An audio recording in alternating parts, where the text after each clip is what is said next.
এটা হলো দুনিয়ার সবথেকে পাগল রাজকুমারী, কারণ কেউ তাকে বিয়ের প্রস্তাব দিলে সে তার সাথে পলান্টুক খেলতে অনেক পছন্দ করত। কিন্তু সেই খেলাতে অনেক ভয়ঙ্কর একটা নিয়ম ছিল।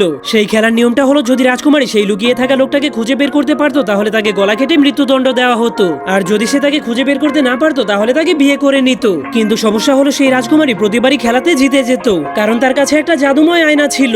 সে তার আয়নার মাধ্যমে সবকিছুই দেখতে পারতো। কিন্তু একদিন একটা ছেলে সেই রাজকুমারীকে বিয়ে করে নিজের ভাগ্য পরিবর্তন করার সিদ্ধান্ত নেয়। সেই ছেলেটার নাম ছিল জ্যাক। তখন রাজকুমারী তাকে খেলার নিয়ম সম্পর্কে সতর্ক করলেও সে তার সাথে খেলার জন্য রাজি হয়ে যায়। খেলার নিয়মটা হলো 3 দিনের মধ্যে তাকে এমন একটা জায়গাতে লুকাতে হবে যাতে রাজকুমারী তাকে খুঁজে বের করতে না পারে। এজন্য জ্যাক একটা মাছের কাছ থেকে সাহায্য নেওয়ার জন্য একটা নদীর কিনারে পৌঁছে যায়। তখন সে ভাবছিল যদি সে মাছের পেটের মধ্যে লুকাতে পারে তাহলে রাজকুমারী আর তাকে খুঁজে পাবে না।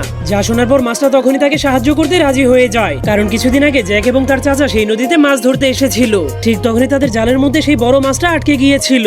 এজন্য তার চাচা সেই মাছটাকে মেরে পানির উপরে আনার জন্য কুড়াল আনতে চলে যায়। তখন জ্যাক একাই সেই মাছটাকে ধরে রেখেছিল, কিন্তু তখনই সেই মাছটা কথা বলতে শুরু করে দেয়। তখন সে জ্যাককে বলে, দয়া করে আমাকে ছেড়ে দাও, আমার অনেকগুলো ছোট ছোট বাচ্চা আছে। ঠিক তখনই সেই ছোট্ট বাচ্চাগুলো এসে তার মাকে বাঁচানোর জন্য কান্না শুরু করে দেয়, যার কারণে জ্যাক অনেক ভয় পেয়ে ভাবতে শুরু করে যদি সে অসময়ে মাছটাকে ছেড়ে দেয় তাহলে তার রাগী চাচা তো তাকে মেরে ফেলবে। এরপর সে যখন তার চাচাকে ফিরে আসতে দেখে তখন সে একটা নাটক করতে শুরু করে দেয়। সে দেখাতে শুরু করে মাছটা তাকে টেনে পানির মধ্যে নিয়ে যাচ্ছে। তখন তার চাচা তাকে চিল্লাতে চিল্লাতে বলে, শক্ত করে ধর। কিন্তু জ্যাক ইচ্ছা করে ধীরে ধীরে সেই রশিটাকে ছেড়ে দেয়, যার ফলে সেই মাছটার জীবন বেঁচে যায়। তখন চাচা অনেক রেগে জ্যাককে মারার জন্য দৌড়াতে শুরু করে দেয়, কিন্তু এই ঘটনার কারণে সেই বড় মাছটা জ্যাককে সাহায্য করতে রাজি হয়ে যায়। এরপর সে জ্যাককে তার পেটের মধ্যে ভরে গভীর সমুদ্রের নিচে চলে যায়। কিন্তু তখনই সেই রাজকুমারী তার জাদুময় আয়না বের করে জ্যাককে খুঁজতে শুরু করে দেয়, কিন্তু সে 1 মিনিটের মধ্যেই তার জাদুময় আয়নার সাহায্যে জ্যাককে খুঁজে বের করে ফেলে। এরপর রাজকুমারী জ্যাককে ধরে এনে মৃত্যুদণ্ড দেওয়ার হুকুম করে দেয়।